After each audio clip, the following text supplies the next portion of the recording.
안녕하세요. 영웅사탕입니다. 오늘 영상에서는 사회문화 4단원 사회문화 현상의 탐구 태도와 연구 윤리를 학습해 보도록 하겠습니다. 이 단원에서는 첫 번째로 우리가 사회문화 현상을 탐구하는 데 있어서 갖추고 있어야 할 탐구 태도와 두 번째로 가치 개입과 가치 중립이라는 개념, 세 번째로 우리가 사회문화 현상을 연구하는 데 있어서 준수해야 할 연구 윤리에 대해서 학습합니다. 자, 가장 먼저 나오고 있는 내용이 사회문화 현상의 탐구에 필요한 태도로서 성찰적 태도가 나오고 있는데요. 우리가 성찰적 태도라고 한다면 사회문화 현상을 우리가 연구를 할 때 보이는 대로만 받아들이는 것보다도 우리가 사회문화 현상은 의도와 의미, 가치가 결합되었다라고 이야기를 하죠. 의미와 가치를 정확하게 이해하기 위해서 현상의 이면에 담겨 있는 발생의 원인이라든지 원리, 결과 등에 대해서 적극적이고 능동적으로 살펴보려는 태도를 우리가 성찰적 태도라고 이야기를 합니다. 한편으로는 연구자가 연구를 진행하면서 거치는 절차라든지 사용하는 방법, 연구 윤리를 제대로 준수하고 있는지에 대해서도 우리가 스스로 살펴볼 필요가 있다는 것이죠. 이런 것들을 우리가 성찰적 태도라고 이야기를 하는데요. 이런 성찰적 태도가 필요한 이유는 우리가 사회문화 현상을 연구한다는 것은 사회의 문제점을 파악하는 데 목적을 두는데 이러한 목적에 부합하는 연구 주제인지에 대해서 우리가 고민을 해봐야 된다는 것입니다. 이러한 목적에 부합하지 않는다든지 또는 연구 윤리에 어긋나는 주제일 수도 있겠죠. 이러한 주제에 대해서 우리가 연구하는 것은 아닌지에 대해서 되돌아볼 필요가 있다는 것이죠. 또 한편으로는 사회문화 현상 같은 경우에는 발생 과정과 원인이 복잡한 편인데 앞서 말씀드렸던 것처럼 우리는 사회문화 현상을 연구하는 데 있어서 그 의미와 가치를 이해하는 것에 또 목적을 두기도 합니다. 따라서 이 의미와 가치를 이해하기 위해서는 발생 과정과 원인을 제대로 분석을 해줘야 되기 때문에 이러한 과정에서 우리가 성찰적 태도가 필요한 것이라는 거죠. 이러한 성찰적 태도가 없다고 한다면 우리는 사회문화 현상 연구할 때 겉으로 드러나는 현상에 대해서만 바라보게 되면서 연구 자체가 피상적 연구에 그칠 가능성이 생기게 됩니다. 이런 피상적 연구의 발생 가능성을 방지하기 위해서 성찰적 태도를 갖추고 있어야 한다는 것이죠. 자, 그리고 두 번째로 나오고 있는 태도가 객관적 태도입니다. 우리가 말하는 객관적 태도는 탐구하는 과정에서 연구자가 자신의 주관적 가치라든지 편견, 이해관계 등을 배제를 하고 사회문화 현상이 가지고 있는 사실로서만의 특성에 대해서만 바라보아야 한다는 것을 우리가 객관적 태도라고 이야기를 합니다. 이러한 객관적 태도가 필요한 이유는 모든 연구자들은 자신들만의 주관적 가치를 가지고 있는데요. 사회문화 현상 같은 경우에는 그 자체만으로 가치 함축적인 특성을 가지고 있고 가치와 의도가 결합이 되어 있는 의미를 가지고 있는 특성을 가지고 있기 때문에 만약에 주관적 가치관을 가지고 있는 연구자가 자신의 가치관을 배제하지 않고 사회문화 현상을 연구하게 될 경우에는 자신의 주관적 가치관에 따라서 사회문화 현상을 자기 멋대로 해석할 수가 있다는 거죠. 그래서 이러한 자기의 주관적 가치를 어느 정도 좀 배제할 필요가 있다. 이런 점에서 객관적 태도가 필요한 것이고요. 또 다른 한편으로는 연구자 같은 경우에는 자신이 속한 사회나 시대의 지배적 가치에도 지배를 받는데 이 사회나 시대의 지배적 가치에 대해서도 영향을 받을 수가 있겠죠. 이로 인해서 사회문화 현상이 가지고 있는 본질적인 의미를 해석하는 데 있어서 오류가 발생할 수가 있다는 것입니다. 따라서 객관적 태도를 갖추고 있을 필요가 있다는 것이 또 한 번 더 언급이 되고 있고요. 또 한편으로는 자료를 수집한다든지 이를 분석하는 과정에서 연구자의 가치나 편견이 개입이 될 경우에는 연구 결과를 해석하는 데 있어서 오류라든지 왜곡이 발생할 수 있다는 거죠. 이러한 오류와 왜곡을 방지하기 위해서 객관적 태도가 필요하다라고 보시면 되겠습니다. 자, 그리고 세 번째로 나오고 있는 태도가 개방적 태도인데요. 여기서 말하는 개방적 태도라고 한다면 사회문화 현상 연구하는 방법이라든지 사회문화 현상을 바라보는 연구 관점은 다양할 수가 있습니다. 따라서 자신의 주장과 다른 주장이라고 하더라도 이를 받아들일 필요가 있고요. 또 한편으로는 자신의 주장에 대해서 제기되는 비판을 수용하는 태도도 필요할 것입니다. 이런 태도를 우리가 개방적 태도라고 이야기를 합니다. 다만 여기서 주의하셔야 될 게 여기서 말하는 개방적 태도가 다른 연구자의 주장이나 다른 연구의 결론을 무조건 수용하자는 것은 아니란 거죠. 다른 연구자의 주장이라든지 결론도 경험적 근거를 통해서 검증되기 이전에는 하나의 가설이기 때문에 언제나 비판 가능성이 존재한다는 걸 우리가 받아들여야 한다는 것입니다. 이런 것들을 우리가 개방적 태도라고 이야기를 하고요. 이런 개방적 태도가 필요한 이유는 과학적 연구의 결론이라고 하더라도 사회문화 현상에 대해서 연구한 결론은 언제나 반증에 의해서 사실, 진리가 아님이 밝혀질 가능성이 있기 때문에 이런 것을 우리가 잠정적 진리라고 이야기를 하는데요. 사회문화 현상에 대한 연구의 결론은 잠정적 진리에 해당하기 때문에 언제나 비판 가능성, 반박 가능성이 존재한다는 거죠. 따라서 새로운 주장에 대해서 우리가 언제나 열린 자세로 받아들일 준비가 필요하다는 것입니다. 이런 점에서 개방적 태도가 필요하다는 것이죠. 자, 그리고 마지막으로 나오고 있는 태도가 상대주의적 태도인데요. 상대주의적 태도는 사회문화 현상을 탐구할 때 연구자 자신의 문화적 맥락이나 배경을 배제를 하고 사회문화 현상이 발생한 맥락이나 배경에 기반을 두어서 사회문화 현상을 연구해야 하는 태도를 우리가 상대주의적 태도라고 이야기를 합니다. 이러한 상대주의적 태도가 필요한 이유는 사회문화 현상은 맥락이나 배경 속에서 의미를 갖는다는 사실을 우리가 인지할 필요가 있는데 우리가 앞서서 자주 얘기했던 것처럼 사회문화 현상은 그 자체만의 의미를 가지게 되는데 이 의미라는 것이 사회문화 현상이 발생한 맥락이나 배경과 결합이 되어 있다는 것이죠. 그래서 우리는 사회문화 현상이 발생한 맥락이나 배경을 이해하는 선상에서 그 사회문화 현상이 가지고 있는 의미를 정확하게 이해할 수 있다는 것입니다. 이런 점에서 상대주의적 태도가 필요한 것이고요. 또 한편으로 동일한 사회문화 현상이라고 하더라도 시대와 사회에 따라서 다른 의미를 가질 수 있기 때문에 우리가 그 시대의 사회, 그러니까 발생한 맥락이나 배경을 이해하는 선상에서 그 사회문화 현상에 가지고 있는 정확한 의미를 파악할 수 있다는 거죠. 이런 점에서 상대주의적 태도가 필요하다라는 것이고, 마지막으로 특정 맥락이나 배경 속에서 사회문화 현상의 의미를 가지게 되는데 이에 대해서 연구 결론을 다른 맥락이라든지 배경을 가지고 있는 사회에 맹목적으로 적용하는 태도를 우리가 지향할 필요가 있기 때문에 상대주의적 태도가 필요하다는 것입니다. 자, 그러니까 사회문화 현상은 각자가 발생한 특정한 맥락이라든지 배경 속에서만 의미를 가지고 있기 때문에 완전히 서로 다른 맥락이나 배경에서 발생한 사회문화 현상에 동일한 결론을 적용하는 것은 오류를 발생시킬 수 있다는 거죠. 따라서 이를 지향하기 위해서 상대주의적 태도가 필요하다라고 보시면 되겠습니다. 자, 그리고 다음 개념이 가치 중립과 가치 개입이라는 개념인데요. 자, 우리가 먼저 가치 중립이라고 한다면 연구자가 특정 가치에 치우치지 않고 존재하는 사실에만 의존해서 연구하는 자세를 우리가 가치 중립이라고 이야기를 합니다. 우리가 사회문화 현상을 과학적으로 탐구하는 과정에서는 연구자의 주관을 배제할 필요가 있다는 것을 앞서서 객관적 태도에서 살펴보았는데요. 이를 통해서 객관적인 증거에 입각을 해서 가치 중립적으로 사회문화 현상을 탐구할 필요가 있다는 것이죠. 다만 여기서 주의하셔야 될 게 완벽한 가치 중립적 태도를 유지하는 것은 어느 정도 좀 한계가 있겠죠. 모든 사람들은 자신들만의 주관적 가치를 가지고 이 주관적 가치관을 완전히 배제하는 것은 불가능하기 때문에 이 완벽한 가치 중립적 태도를 유지하는 것은 어려울지라도 이를 어느 정도 준수할 필요는 있다는 것입니다. 그리고 여기서 우리가 또 고려를 해봐야 할 것이 사실과 가치 구분의 필요성에 대해서 우리가 생각을 해봐야 하는데요. 사실과 가치는 서로 다른 특성을 가지고 있습니다. 사실 그러니까 팩트 같은 경우에는 그 사회문화 현상이 가지고 있는 객관적인 진리, 사실에 대해서만 얘기하는 것이고, 가치라고 하면 사람들이 보는 관점에 대해서 얼마든지 좀 다르게 볼 가능성이 생긴다는 것이죠. 따라서 이 둘을 구분을 해둘 필요가 있다는 것입니다. 사회를 연구하는 사람은 사회문화 현상을 연구하는 사람은 사회문화 현상을 연구하는 과정에서 이 사실과 가치를 서로 구분할 필요가 있다는 것이죠. 이 사실과 가치를 서로 구분하지 못하게 될 경우에는 논쟁의 초점을 흐릴 수 있다는 것입니다.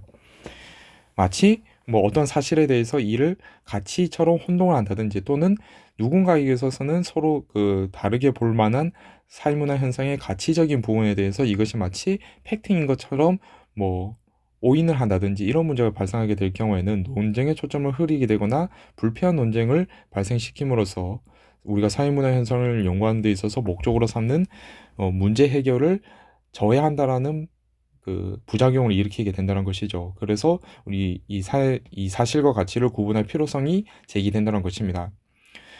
따라서 사회문화 현상에서의 사실 문제와 가치 문제 같은 경우에는 우리가 구별할 필요가 있기는 하지만 이 사회문화 현상 같은 경우에는 사실 문제에다가 가치라는 개념이 결합이 되어 있는 형태이기 때문에 가치 함축성을 가지고 있기 때문에 결과적으로는 이 사실 문제와 가치 문제 같은 경우에는 서로 관련성을 가지고 있습니다. 다만 우리가 이 둘을 어느 정도 구별할 필요는 있다라는 것 정도로 이해를 하시면 되겠습니다.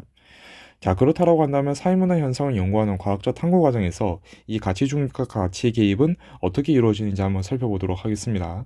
자, 먼저 연구 주제를 선정하는 과정과 가설을 설정을 하고 이에 따라서 연구를 설계하는 과정에서는 연구자의 연구 의도가 개입될 수밖에 없습니다. 반영될 수밖에 없기 때문에 가치 중립적인 자료 수집과 분석 과정을 통해서 그 적절성이 평가되어야 할 것이지 이 과정 자체에서는 가치 개입이 일어난다라고 보셔야 합니다.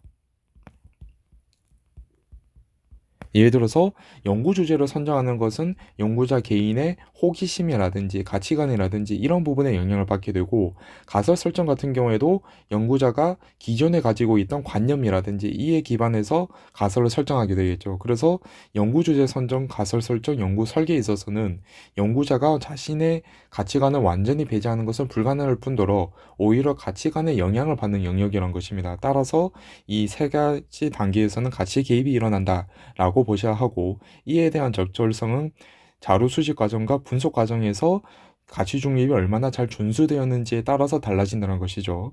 자, 그래서 자료 수집 및 분석 과정과 가설을 검증하는 단계, 그리고 이에 따라서 결론을 도출하는 과정에 있어서는 연구자의 가치가 개입이 될 경우에는 오히려 의미가 왜곡될 가능성이 나타나기 때문에 엄격한 가치 중립이 요구된다는 걸 잘 알고 계셔야 합니다. 그래서 이 세 가지 단계에 있어서는 가치 중립이 요구된다는 것이죠. 구별해 보자면, 다시 한 번 더 구별해 보자면, 연구 주제 선정과 가설 설정, 연구 설계 단계에서는 가치가 개입이 되지만 자료 수집 및 분석과 가설 검증, 결론 도출해야 하는 이 과정에서는 가치 중립이 있어야 그 결론의 왜곡이 발생하지 않는다는 것이죠. 이 두 가지의 차이점을 잘 알고 계시면 될 것 같고요. 그리고 우리가 사회문화 현상을 연구하는 데 있어서 특히 양적 연구 같은 경우에는 내가 연구한 것을 다른 영역에다가 적용시키는 일반화 과정을 거치게 되는데 이와 같은 연구 결과를 활용하는 과정에 있어서는 이게 결국에는 완전히 다른 영역에다가 내 결론을 적용하는 것이기 때문에 사회 구성원의 다수에게 어느 정도 영향이 발생할 수 있습니다. 따라서 연구 결과에 따른 대책을 마련할 때에는 사회적 가치라든지 인류 보편적 가치를 존중하는 가치 판단이 요구된다. 라는 것인데 이 과정에서는 연구자 개인의 가치관이 아니라 사회가 전반적으로 준수하고 있는 가치 또는 인류가 보편적으로 준수하는 가치에 대해서 고려할 필요가 있다는 것이죠. 보편적 가치에 대해서 고려한다는 점에서 연구 결과에 활용해서 나타나는 가치 개입은 우리가 앞서 봤던 연구 주제 선정, 가설 설정, 연구 설계 단계에서 나타나는 가치 개입과는 다른 것입니다. 위에서 나타나는 가치 개입은 연구자 개인의 가치가 개입된다라고 한다면 연구 결과를 활용하는 과정에서는 연구자 개인의 가치가 아니라 보편적 가치가 개입된다는 특징을 가지고 있다는 거죠. 이렇게 구별해 볼 수 있을 것입니다. 자, 그리고 이제 마지막으로 나오는 내용이 사회문화 현상의 탐구와 연구 윤리인데요. 자, 먼저 사회문화 현상의 탐구에서의 연구 윤리가 왜 필요한지에 대해서 살펴보도록 하겠습니다. 우리가 자료 수집 방법에서도 어느 정도 좀 살펴봤던 내용이긴 하지만 사회문화 현상을 탐구한다는 것은 인간을 대상으로 우리가 연구를 하는 것이기 때문에 자연현상을 대상으로 연구하는 것보다 엄격한 윤리성이 요구가 됩니다. 인간이라는 것은 존엄성을 가지고 있기 때문에 이를 존중해 줄 필요가 있다는 것이죠.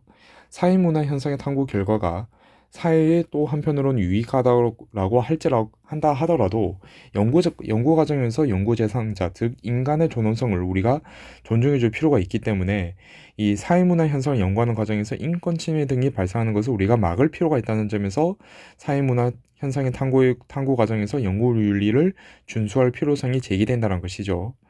자, 그리고 또 연구 결과와 연구 과정을 정당화할 수 없다는 점에서 우리가 연구 윤리를 준수할 필요가 있습니다.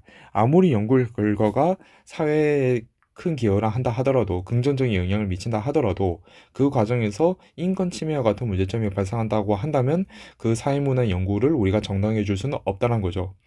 이런 특징 때문에 우리가 연구 윤리를 준수할 필요성이 있다라고 보시면 되겠고요.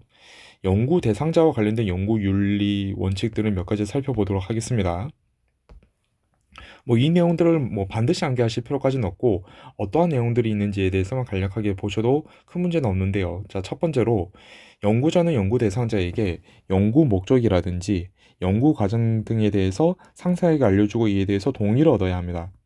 가끔씩 우리가 그 몰래 카메라라든지 이런 것들 보게 되면 뭐 심리 실험하고 뭐 그런 것들도 몇 가지 있죠.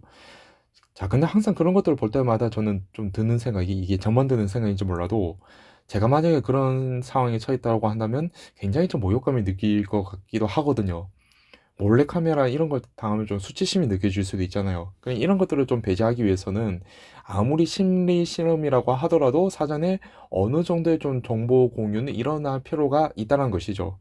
또 한편으로는 연구 목적이나 연구 과정을 연구 대상자에게 알려주는 것이 연구 결과에 크게 영향을 미치는 경우가 생길 수도 있겠죠. 뭐 대표적인 게 심리 실험 같은 경우가 그런 이유 때문에 뭐 몰래카메라 이런 방식으로 진행되는 경우들도 있기는 하지만 이런 경우에 있어서는 연구가 끝난 이후에 연구 결과를 발표하기 이전에 연구 대상자에게 이런 연구를 했고 이 연구 결과에 대해서 공표할 것에 대해서 연구 대상자에게 동의를 얻어야 합니다. 이런 절차는 그래도 좀 지켜줘야 되겠죠.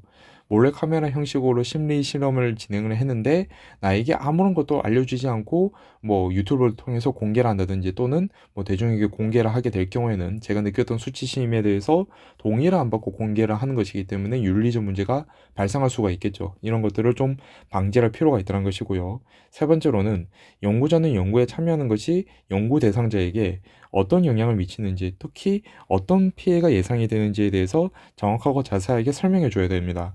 가령 예를 들어서 제가 예전에도 한번 들었던 그 예시인데, 그 한 실험 중에서 그 참가자들을 A 그룹과 B 그룹으로 나눈 다음에 A 그룹에게는 교도관이라는 역할을 부여하고 B 그룹에게는 수영자라는 역할을 부여를 해서 간이 교도소 실험을 진행했습니다. 이때 인간의 폭력성이 어떻게 드러나는지를 탐구해 보기 위해서 이런 실험을 진행을 했는데 처음에는 뭐 A 집단과 B 집단이 자신이 부여받은 역할이 교도관이고 수영자이고 뭐 이런 것들은 사실 임의적으로 배분된 것이기 때문에 이에 대해서 크게 신경 쓰지 않는 분위기로 보이다가 실험이 진행이 되면서 점차 A 집단이 B 집단을 실제 수영자, 범죄자처럼 학대하는 모습이 드러나면서 연구를 중단했던 케이스가 한번 있었거든요. 그래, 이런 경우에 있어서는 연구를 하는 사람이, 연구자가 연구 대상자, 특히 수용자에게 어떤 피해가 발생할 것인지에 대해서 제대로 예측을 못했을 뿐더러 이에 대해서 제대로 설명이 되지 않았다라는 문제점이 있죠. 이런 부분에 대해서는 어느 정도 좀 주의를 할 필요가 있다는 것이죠. 피해에 대해서 어느 정도 예측을 할 의무가 있고 그 피해에 대해서 예측되는 피해에 대해서 이 연구 대상자에게 알려줄 의무가 있다라고 보시면 되겠습니다.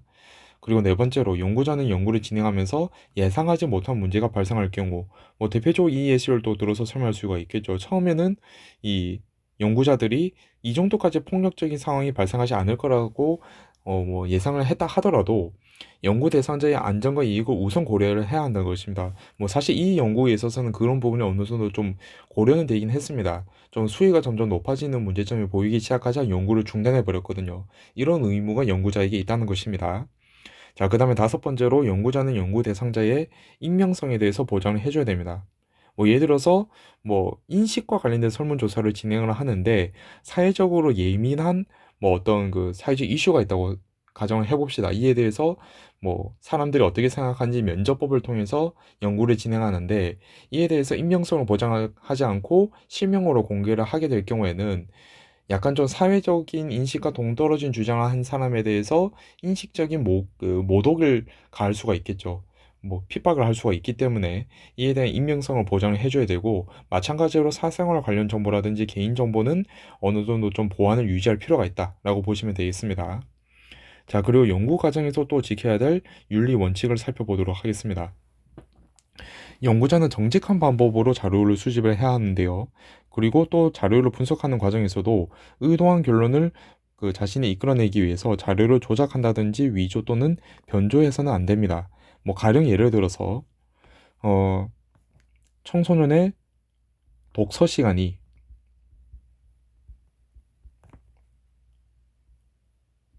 언어 이해 능력에 미치는 정도를 우리가 검사하기 위해서 실험을 진행한다고 해봅시다.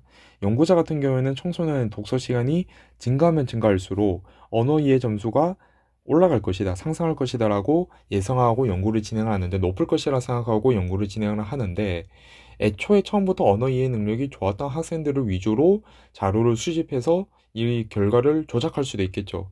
이렇게 될 경우에는 우리가 그 만들어낸 결론 자체가 무의미해지는 것이고, 오히려 연구 결과를 왜곡하는 것이 되기 때문에 사회적으로 왜곡된 인식을 심어줄 가능성이 발생한다는 거죠. 이를 방지하기 위해서 이 자신이 원하는 결과를 도출해내기 위해서 자료를 조작, 위조, 변조해서는 안 된다는 것입니다. 자, 그 다음에 두 번째로 수집한 자료와 자료 및 분석 내용과 일치하지 않는 해석을 해서도 안 된다는 것이죠. 가령 예를 들어서 옆에 나와 있는 이 예시에서 실제로 연구를 해보니까 독서 시간이 뭐 5시간, 6시간 되는 학생이 언어 이해 능력 점수를 평가해 보니까 100점 만점에 60점 정도가 나오더라. 그 다음에 뭐 독서 시간이 2시간에서 3시간 정도 되는 학생인데 이들의 점수가 뭐 예를 들어서 61점 정도 되더라 라고 가정을 해봅시다. 자, 실제로는 이 독서 시간이 적으면 적을수록 언어 이해 점수가 높았던 경향이 나타나는 것이 확인되는 결과가 만약에 도출되었다라고 했을 때, 이 연구를 하는 사람이 이 결과를 자기 멋대로 해석하면 안 된다는 거죠. 이 과정에서 뭐 2시간에서 3시간 동안 책을 읽었던 학생들이 실제로는 뭐 찍어서 점수를 맞춘 경우들이 있어서 뭐 결과가 뭐 실제 예상했던 것과 차이점이 있다나 뭐 이런 식으로 결과 자체를 그 원래 결과와 상반되는 방향으로 해석해서는 안 된다는 것입니다. 잘못된 방향으로 해석해서는 안 된다는 것이죠. 이런 의미가 있고요. 자, 그리고 연구 결과의 공표와 관련돼서 마지막으로 이 윤리 원칙에 대해서 살펴보도록 하겠습니다. 자, 첫 번째로 연구 결과와 공표가 자신에게 미칠 악영향에 대해서 고려를 한다든지, 공표를 통해서 이익을 얻을 목적으로 연구 결과를 은폐한다든지 왜곡, 축소, 과장해서는 안 된다라는 의무를 가지고 있습니다. 가령 예를 들어서 어떤 기업의 실태에 대해서 만약에 뭐 조사를 한다라고 하는데, 그 연구자가 그 회사에 대해서 주식을 샀다라고 해봅시다. 그래서 실제로는 그 기업이 잘못 운영되고 있어서 앞으로 주식이 하락할 것이다라는 연구 결과가 조출이 되었는데, 이 결과를 공표하게 될 경우에는 자기가 가지고 있는 주식이 떨어질 수도 있겠죠.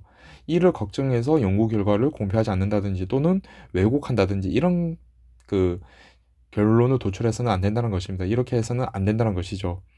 그러니까 자신의 미칠 악영향을 고려한다든지 또는 공표를 통해서 자신이 이익을 얻을 것을 고려해서 연구 결과를 은폐하거나 왜곡, 축소, 과장해서는 안 된다는 의무를 가지고요. 두 번째로는 다른 연구자의 연구물을 활용하는 경우에는 출처를 정확하게 밝힐 필요가 있다는 것입니다.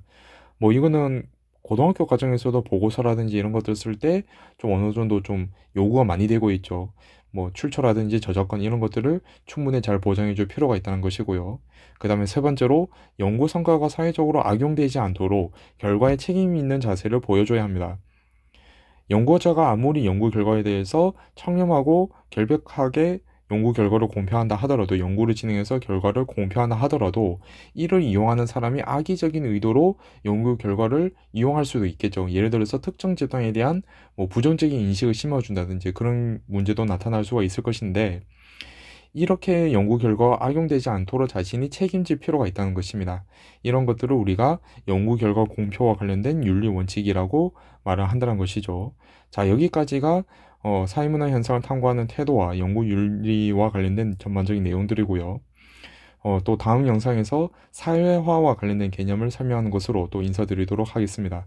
이상 영웅사탐이었습니다. 감사합니다.